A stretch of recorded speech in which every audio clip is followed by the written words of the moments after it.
शाम का समय था। आकाश में हल्का अंधेरा छा चुका था। गगन चौक पर एक छोटी सी गली थी जहां एक नई मोमोज की दुकान खुली थी। लोगों को अजीब बात यह लगी कि दुकान सिर्फ रात में खुलती थी और वहां चीज मोमोज मिलते थे। उन मोमोज की खुशबू इतनी मोहक थी कि वहां से गुजरने वाला कोई भी खुद को रोक नहीं पाता था। रवि, एक 11 साल का लड़का जो उस गली में अपने दोस्तों के साथ खेलता था, उसने पहली बार उस दुकान को देखा। वहां एक बूढ़ी औरत थी जिसने अपने सिर पर काले कपड़े की चुन्नी डाल रखी थी। उसकी आंखें गहरी और रहस्यमयी थीं। आओ बच्चा, गरम गरम चीज मोमोस लो, उसने एक मधुर लेकिन विचित्र आवाज में कहा।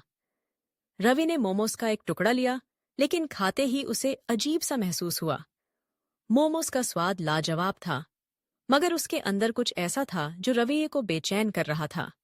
वह घर लौट आया, लेकिन उस रात उसे अजीब सपने आने लगे। सपने में वही बूढ़ी औरत थी जो उसे जंगल में बुला रही थी। अगली रात रवि के दोस्त मोहन ने भी उन मोमोज का स्वाद चखा। सुबह होते ही मोहन अपने कमरे में बंद हो गया और उसके घरवालों ने उसे चीखते हुए सुना। वो बार बार कह रहा था, वो चुड़ैल मुझे ले जाएगी। गांव में डर फैल गया।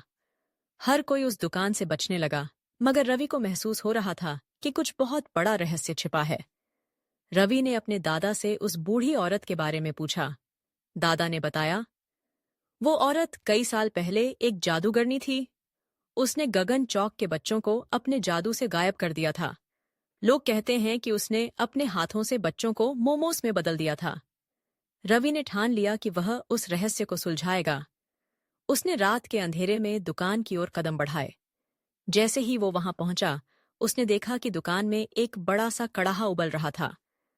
चुड़ैल उसमें कोई मंत्र पढ़ रही थी। रवि ने देखा कि मोहन वहां बंधा हुआ था।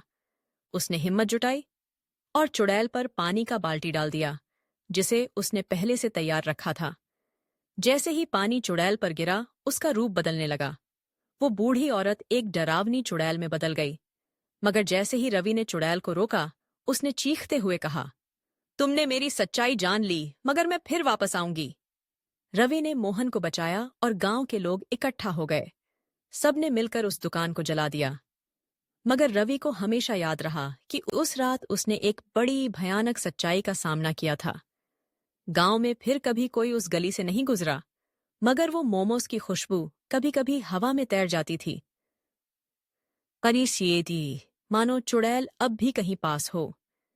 इस कहानी ने गगन चौक के बच्चों को सिखा दिया कि हर अजनबी चीज को बिना सोचे समझे नहीं लेना चाहिए, और कभी कभी सबसे स्वादिष्ट चीजें सबसे खतरनाक हो सकती हैं।